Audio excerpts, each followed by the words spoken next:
David Hargrove thought finding love in the Philippines would heal his broken spirit and give him the fresh start he craved after his divorce.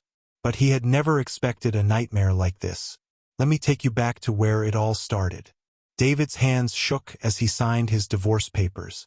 53 years old, alone, and suddenly feeling like a stranger in his own life. The Chicago winter pressed against the lawyer's office windows, gray and unforgiving like the last 6 months. "You need a vacation," his friend Tom said over drinks that night. "Somewhere warm, somewhere you can start over." That's when David first opened the dating app. Just curiosity, he told himself. Just to see what was out there. The smiling faces of Filipina women filled his screen. Their messages came quickly, full of hope and interest in a way American women hadn't shown him in years. One profile stopped his scrolling. Maricel Santos, 34, teacher, with a smile that reached her eyes and a profile that mentioned classic books he loved. Unlike the others, she asked questions about his life, his thoughts, his dreams. Their video calls soon became the brightest part of his days. "You understand me in a way no one has before," she told him 3 weeks later. The connection slightly fuzzy, but her smile crystal clear. "Most men only want one thing. But you listen." David felt something inside him stir back to life. Someone wanted him, not his money or status, just him. When Maricel mentioned her vacation days were coming up, the words tumbled out before he could stop them. "What if I came to visit you?" The way her face lit up confirmed everything he needed to know. 6 weeks later, David stepped off the plane in Manila. The heat hit him first thick, wet air that made his clothes stick to his skin within minutes. Then the noise, car horns, street vendors, music from passing jeepneys. A world away from Chicago's frozen silence. "Immigration form?" The officer barely looked up, his face bored with the parade of foreigners. "Just tourism," David said, sliding his passport across the counter. The officer studied his details, then glanced up with an unreadable expression. "First time in Philippines, Mr. Hargrove?" "Yes. Staying long. 2 weeks. Maybe longer if I like it." Something flickered across the officer's face. Amusement? Concern? "Many foreigners come here thinking they'll stay 2 weeks. Some never leave." He stamped the passport with unnecessary force. "Enjoy your visit." Outside in the arrivals area, David scanned the crowd for Maricel's face. Instead, a man in a crisp white shirt held a sign with his name. "Sir, I am Ray. Miss Maricel send me. She wait for you at hotel." The driver took David's bag with surprising strength for his size. "First time Philippines? You will like. Very beautiful country. Very beautiful women." David's phone pinged with a message from Maricel. "Sorry I couldn't meet you. School emergency. Can't wait to see you tonight. Ray will take good care of you." Disappointment settled in his stomach, but David pushed it away. International travel was complicated. Things happened. The city passed in a blur of contrasts. Gleaming skyscrapers next to tin-roofed shacks, luxury cars sharing roads with bicycle carts piled high with scrap metal. Children played in the shadows of billboards advertising skin-whitening creams and designer handbags. "Miss Maricel, she good teacher?" Ray said, breaking the silence. "Very respected. Very smart lady." "How do you know her?" David asked. Ray's eyes met his in the rearview mirror. "My cousin work at her school. Everyone know Miss Maricel in our community." At the hotel, more luxurious than David expected, the manager greeted him by name. "Welcome, sir. Miss Santos called to check you arrived safely. She left something for you." The small package contained a handmade bracelet of tiny shells and black stones. The note read, "To new beginnings. Not everyone gets a second chance at happiness. See you at 7 m." David showered away the travel grime, nerves building with each passing minute. What if the connection wasn't the same in person? What if the chemistry only existed through screens? While waiting, David noticed a business card on the dresser he was sure hadn't been there before.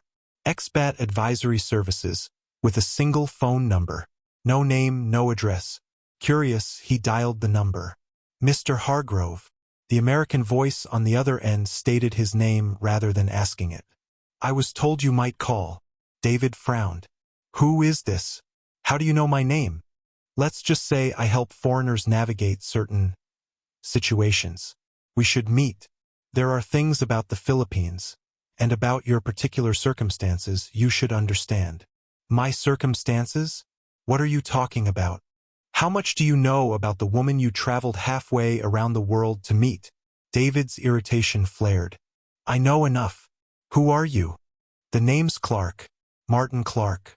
I run security for several embassies here." The man's tone softened slightly. "Look, I'm not trying to ruin your vacation, but 3 American men your age have disappeared in the Philippines in the last year. All had similar stories. Just be careful. Don't transfer money. Don't sign anything. Keep your passport with you at all times. Thanks for the concern, but Maricel isn't like that." Clark's laugh held no humor. "They never are. Just take my card. Call if things get unusual." David hung up, tossing the card into the trash. Just another expat trying to spoil things, probably jealous that a younger woman was interested in someone else. A knock at the door scattered his thoughts. David took a deep breath and opened it. Maricel stood there, more beautiful in person than any video had captured. Her simple yellow dress brightened the hallway, and the smile that had first caught his attention now took his breath away. "David," she said, his name on her lips sounding like a song. Finally, when she stepped forward to embrace him, David forgot about the strange warning, the odd business card, the missed airport meeting. All that mattered was this moment, this woman who had crossed an ocean to find. "I've been waiting my whole life for you," she whispered against his chest. As they walked through the Manila night to dinner, Maricel's hand in his, David didn't notice the man photographing them from across the street. He didn't see the quick exchange of glances between the hotel doorman and the taxi driver who'd slowed to watch them pass. He only felt the warmth of her fingers intertwined with his, and the intoxicating promise of a new beginning. 3 days later, David woke to sunlight streaming through unfamiliar curtains. The provincial hotel room in Dumaguete was smaller than his Manila accommodation, but Maricel had insisted they leave the capital behind. "Manila isn't the real Philippines," she'd explained. "I want to show you my home." David watched her sleeping form, still amazed at how quickly everything was moving. The intense connection they'd shared online had exploded into something deeper in person. Every moment felt heightened, every conversation more meaningful than any he'd had in years. Maricel stirred, her eyes opening to find him watching her. "Taking pictures with your eyes?" she teased, stretching like a cat in the morning sun. "Trying to believe this is real," he admitted. She reached for his hand. "Very real. Very good." After breakfast, Maricel led him through the seaside city, so different from Manila's chaos. Here, colonial Spanish buildings lined clean streets. Smiling locals called out greetings to her, curiously eyeing the American at her side. "Everyone knows you," David observed. "Small city," she shrugged. "I teach many of their children." They stopped at a small outdoor cafe overlooking the ocean. While Maricel excused herself to make a call, David checked his dwindling bank balance on his phone. The spontaneous flight change to follow Maricel to her hometown had cost more than expected, plus the new hotel and meals. Still, what was money compared to how she made him feel? A shadow fell across his table. David looked up to see a middle-aged white man with deeply tanned skin and watchful eyes. "Mind if I join you?"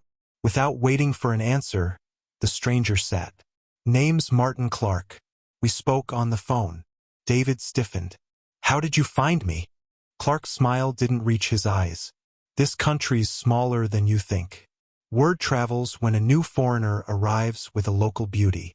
What do you want?" Clark placed a folder on the table. 3 Americans disappeared in the Philippines last year. He opened it to reveal newspaper clippings and printouts. Robert Jensen, 58. Last seen in Cebu with his Filipina fiancée. Edward Michaels, 62. Disappeared after transferring his savings to help his girlfriend's sick father. Thomas Wilkins, 55. vanished after signing property documents he couldn't read. David closed the folder, pushing it back. What does this have to do with me? Notice any patterns? All middle-aged, recently divorced or widowed, all here to meet women they'd connected with online. Clark leaned forward. The romance is intoxicating. The woman is attentive beyond belief. And then, he snapped his fingers. The trap closes. You don't know Maricel, David insisted, anger rising. She's educated, independent. She doesn't need my money. Everyone needs money here, Clark said simply. A teacher makes what, 25,000 pesos monthly? That's $500.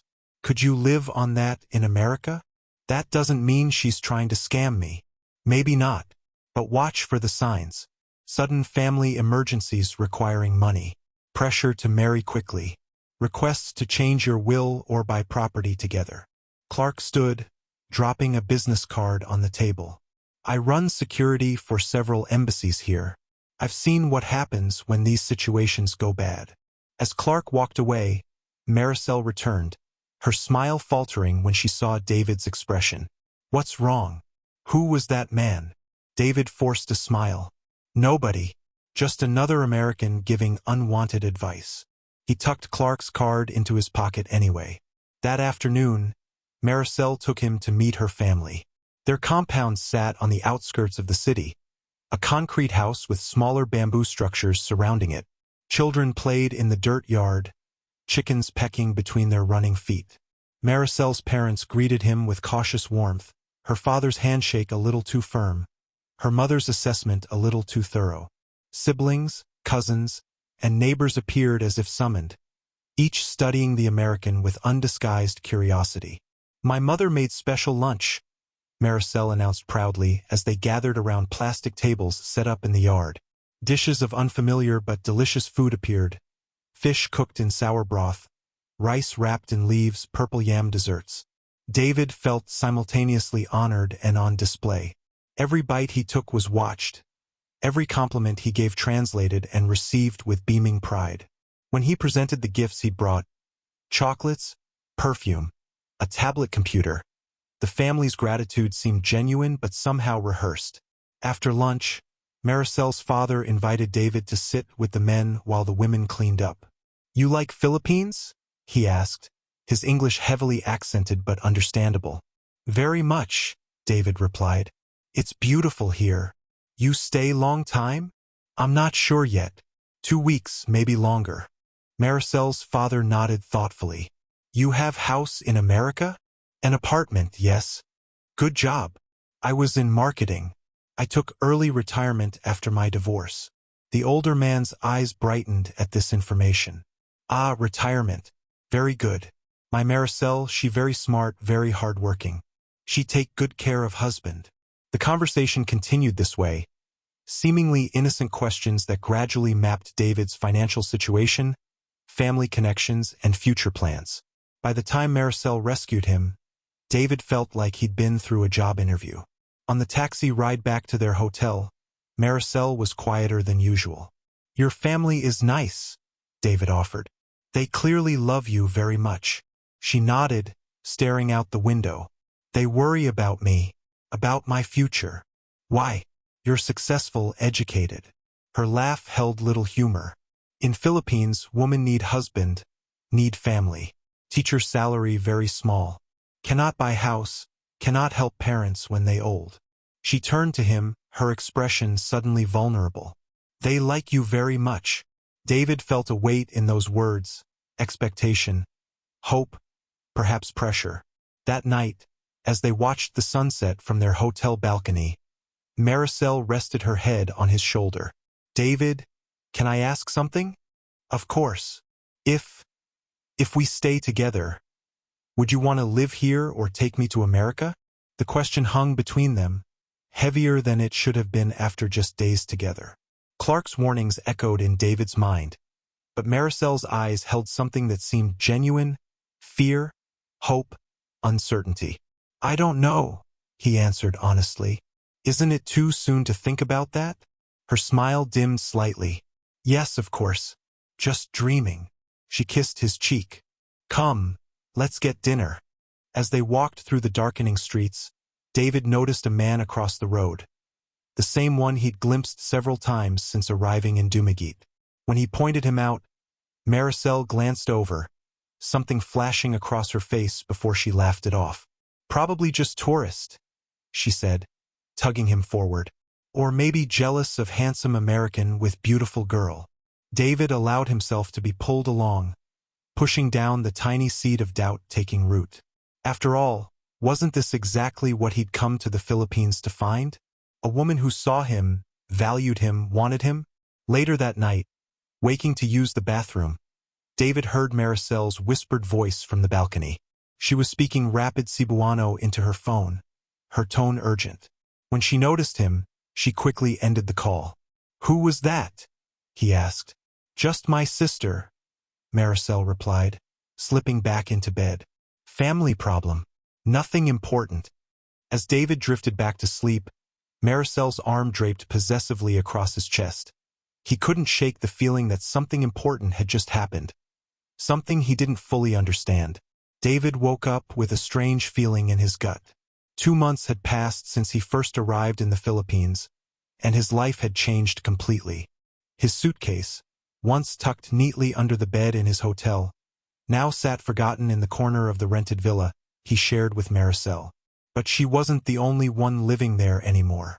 "Good morning, honey," Maricel sang as she brought him coffee. Behind her, her teenage sister Leah sat at the kitchen table, texting rapidly on a new phone David had bought her last week. In the living room, cousin Ella wiped down surfaces that already looked clean. "When did our home get so full?" David asked, trying to keep his voice light. Maricel kissed his cheek. "Family is everything here, remember? Leah needs to be near her new school, and Ella is such a help with cooking and cleaning." David nodded, but something felt off. He opened his banking app while Maricel showered. The numbers made his stomach drop. His savings account had shrunk by nearly half in just 8 weeks. Each withdrawal had a story attached. Her father's hospital bills for a heart condition that somehow never required actual visits.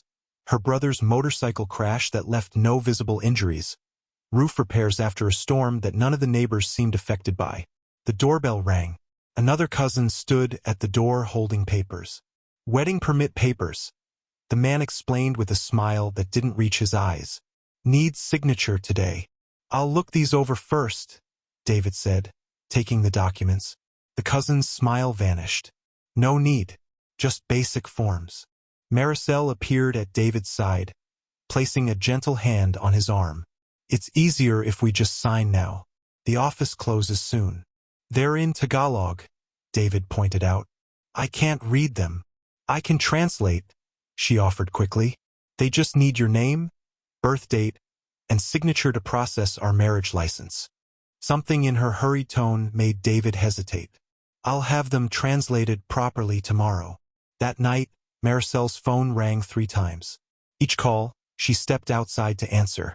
Each conversation seemed intense, her voice rising and falling as she spoke rapidly in Cebuano. When she returned, her smile seemed forced. "Everything okay?" David asked. "Just wedding stress," she replied, not meeting his eyes. The next morning brought another emergency.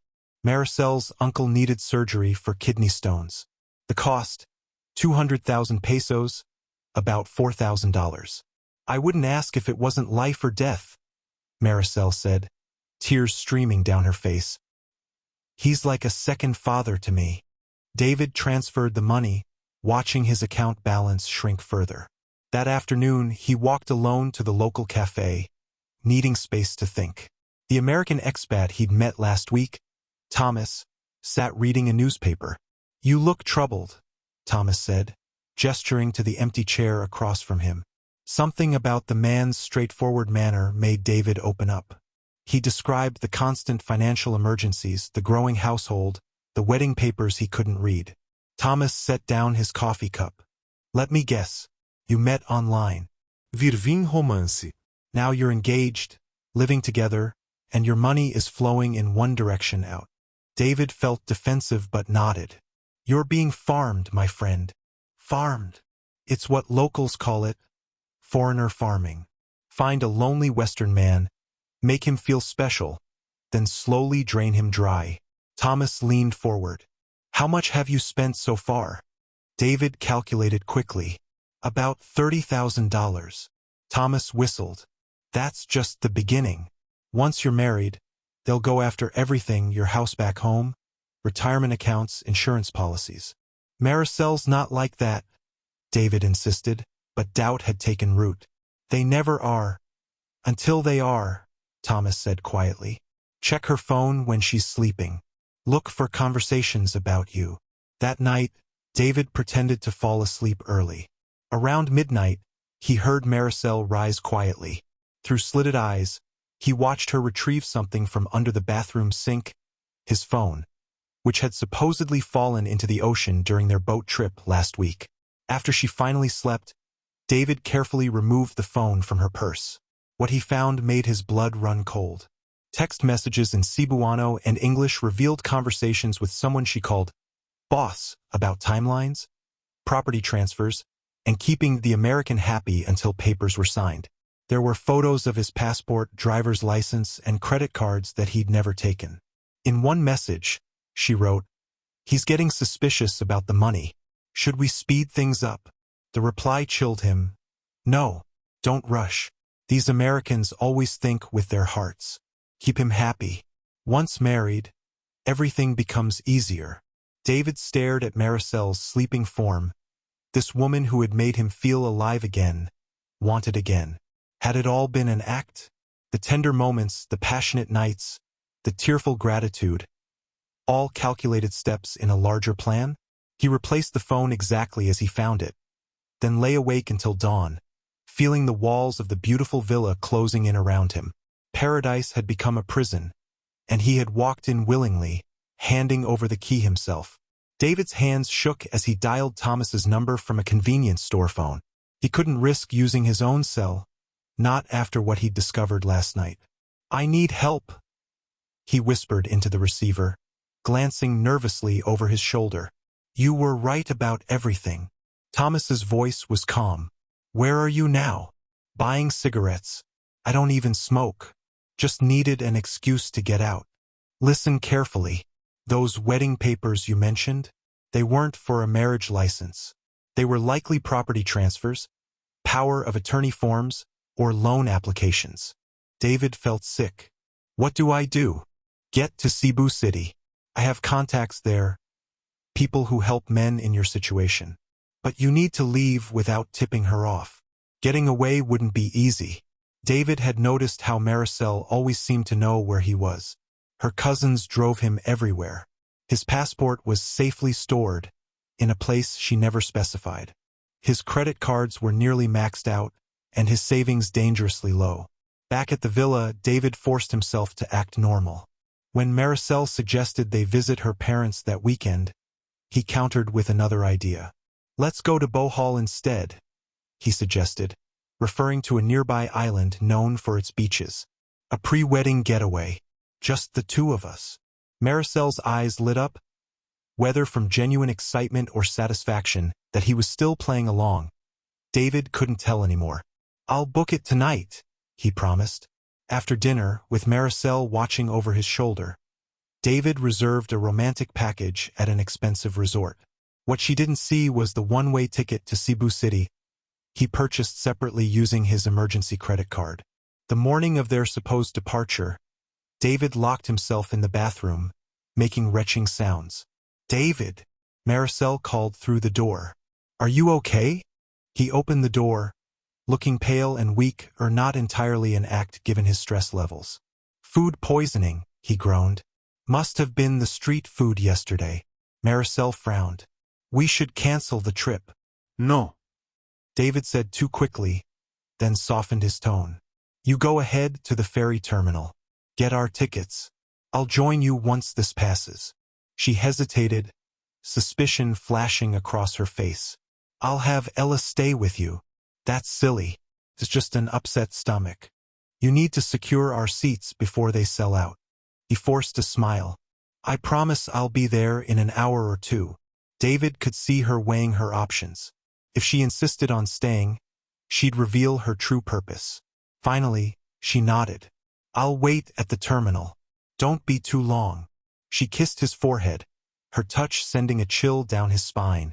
The moment her motorcycle disappeared, David grabbed his pre-packed emergency bag and passport, which he'd found hidden in her underwear drawer, remaining cash, and important documents. He slipped out the back door and hurried down side streets, avoiding main roads where her cousins might spot him. At the airport, David paid cash for his ticket, constantly looking over his shoulder. His phone buzzed with messages from Maricel. Where are you? The boat leaves in 30 minutes. David, answer me. Is this how you treat someone who loves you? The final message made his blood freeze. You won't get far. My cousin works at immigration. David looked around frantically, spotting two uniformed men talking into radios near the security checkpoint. Were they looking for him? He couldn't risk finding out. An elderly Filipino couple stood in line ahead of him, arguing gently about their luggage. Excuse me, David said, desperation making his voice crack. I need your help. There are people after me. It's not safe. The woman stared at him suspiciously, but her husband studied David's face. What kind of trouble? The man asked quietly. I'm being scammed. They've taken almost everything. If I don't get out now. David let the implications hang in the air. Something in his genuine fear must have convinced them. The woman suddenly moved in front of him, partially blocking him from view. Her husband accidentally dropped his carry-on, creating a distraction that allowed David to slip through security with minimal attention. On the plane, David couldn't relax until they were airborne. Looking down at the island that had promised paradise but delivered a prison, he felt a mix of emotions, relief at his escape, shame at his gullibility, and grief for the relationship he'd thought was real. His phone continued buzzing until he finally turned it off. We know you're at the airport. This is a big mistake. We have your information. All of it. You'll regret this.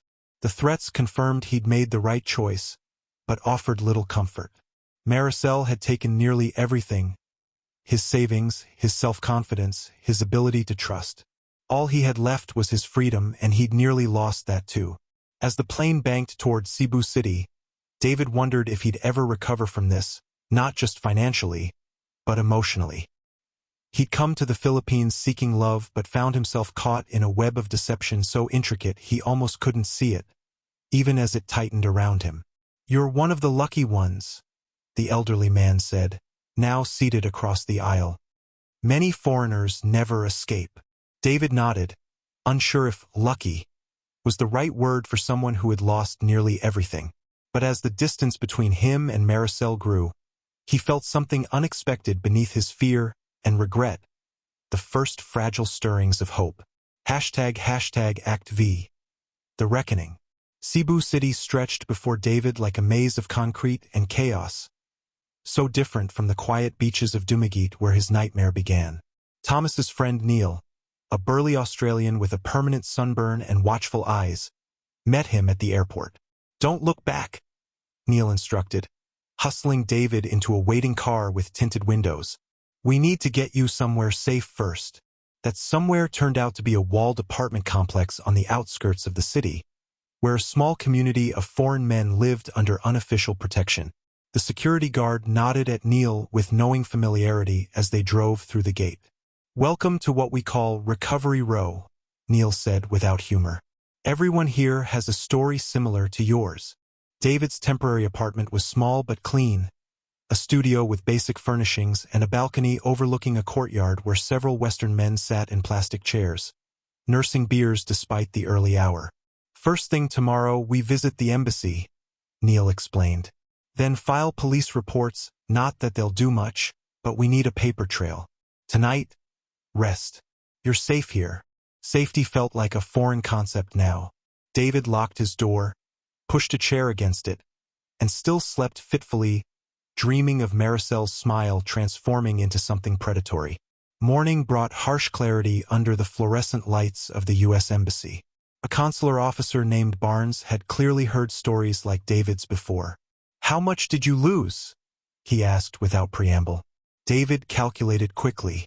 About $40,000. plus maxed-out credit cards. Barnes nodded, making notes. Any property transfers? Power of attorney documents? Marriage certificate? I don't think so. I refused to sign papers I couldn't read. The officer looked up, surprise crossing his face. That probably saved you from much worse. Last month, a guy from Florida lost his house back home. Signed papers giving his fiancée power to sell his property. He slid a stack of forms across the desk. Fill these out. We'll issue a new passport as quickly as possible. At the police station, the process was less efficient. Officers took David's statement with visible disinterest, their eyes occasionally meeting in what seemed like amusement at another foreigner's naivety. We will investigate, the desk sergeant promised without conviction. But these matters are complicated. Family disputes, misunderstandings. This wasn't a misunderstanding, David insisted. It was organized fraud. The sergeant simply smiled. Perhaps, sir. We will look into it. Neil shook his head as they left. They won't do anything. Too many connections between these scammer families and local officials. That's why we focus on getting men out, not prosecuting the perpetrators. Back at the apartment complex, David met others who shared his experience. James from London had lost his retirement fund to a woman who disappeared the day after he transferred the money. Robert from Sydney had been married for 3 months before discovering his wife had 3 other husbands in different countries. Each story contained elements of his own. The isolation tactics, the family emergencies, the emotional manipulation, refined to an art form. They picked you for a reason, explained Robert over beers that evening. They researched targets carefully, divorced men, recent retirees, guys with money but without strong family connections. They study social media to understand what you're looking for, then become exactly that woman. James nodded. Mine knew all my favorite films, music, even foods. Later I realized she'd studied my Facebook for months before contacting me. The knowledge that he'd been so specifically targeted deepened David's humiliation. He hadn't been special. He'd been profiled as vulnerable, exploitable, a walking ATM selected for his emotional weaknesses. That night, David received the first message from Maricel since his escape 3 days earlier. I miss you. There's been a terrible misunderstanding. Please come back so we can talk. He showed it to Neil, who scoffed. Phase 1 of recovery operations. When the target escapes, first try honey. When that fails, the next day proved Neil right. Maricel's tone shifted dramatically. You abandoned me without explanation. My family is devastated. You promised to help with my sister's education. By evening, the messages turned threatening. My cousin says you filed a false police report. This is very serious. You could go to jail. Then came the final blow. An email containing intimate photos David never knew were taken, with a demand for 5 million pesos to prevent their distribution to his family and former colleagues. Don't respond, don't pay, Neil advised firmly. It's a bottomless pit. They'll keep demanding more. Instead, with Neil's legal team, David filed additional reports documenting the blackmail attempt. He also made the painful call to his ex-wife and adult children, explaining the situation before Maricel could contact them. The admission of his gullibility was excruciating, but their concern rather than ridicule surprised him. Dad, we just want you home safe, his daughter said, her voice cracking. Money can be replaced. You can't.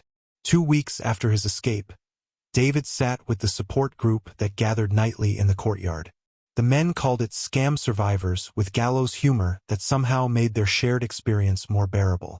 I keep asking myself how I didn't see it, David confessed. The signs seem so obvious now. Thomas, who had first warned David in Dumaguete, patted his shoulder. Loneliness makes us blind. We see what we need to see. The mistake isn't falling for a Filipino, added an older man named Gerald, who had remained quiet until now. I've been married to my wife for 15 years. Met her here after my own scam experience. He gestured to a photo on his phone of himself with a smiling Filipino woman and teenage children. The mistake is thinking love means the same thing everywhere. In a country where many families worry about their next meal, Love and security can't be separated so easily. David considered this. So it's always about money? Not always, Gerald replied. But ignoring the economic reality is naive. Real relationships here acknowledge the imbalance honestly, on both sides. The night before his flight home, David walked along the Cebu waterfront, watching families gather for evening picnics on the seawall. Children laughed, couples held hands, vendors sold barbecue sticks and cold drinks. Normal life continuing, untouched by his private catastrophe. His phone buzzed with a news alert Neil had set up. Police had arrested a family in Dumaguete for running a romance scam operation, targeting foreign nationals. The accompanying photo showed Maricel being led to a police vehicle, her face partly hidden but unmistakable. David felt an unexpected wave of emotions of vindication, yes, but also sadness for dreams that had never been real, and relief that the chapter was finally closing. At the airport the next morning, Neil handed David a business card. My brother runs this organization in California, support groups for men readjusting after experiences like yours. The psychological impact doesn't end when you leave the Philippines. David nodded, understanding the journey ahead involved more than just physical distance. One last thing, Neil said. Don't let this experience make you bitter. The Philippines isn't just scammers, just like all foreigners aren't just wallets. What happened to you was by design, not by chance or culture. On the plane, David opened his laptop and began typing. The words flowed more easily than he expected, forming an online journal entry he titled Stranger in Paradise. What I wish I'd known. I went to the Philippines searching for a fantasy, he wrote, but what I found instead was a mirror reflecting my deepest vulnerabilities. The nightmare wasn't falling for a Filipina. It was believing that another person, any person, could rescue me from my own loneliness. Paradise isn't something you find. It's something you build within yourself, brick by painful brick. As the aircraft lifted above the clouds, David closed his laptop and leaned back in his seat. The Philippines disappeared below him, no longer the paradise of his dreams nor the nightmare of his recent experience. Just a place, complex and real, where he had lost much but found something unexpected, clarity. He had arrived a stranger in a paradise that existed only in his imagination. He was leaving with a harder but more valuable truth, that no relationship, no matter how perfect it seemed, could fix what was broken inside him. That work would have to happen within himself, in the life he'd been so eager to escape. For the first time since his ordeal began, David felt the weight on his chest lighten slightly. The road ahead would be difficult, rebuilding finances, restoring self-trust, facing friends and family who would know of his humiliation. But he was no longer trapped, no longer a prisoner of either Maricel's deception or his own delusions. As the Philippines receded beneath scattered clouds, David closed his eyes. He was going home not to the life he had fled, but to a new one he would need to build with clearer vision and harder-won wisdom.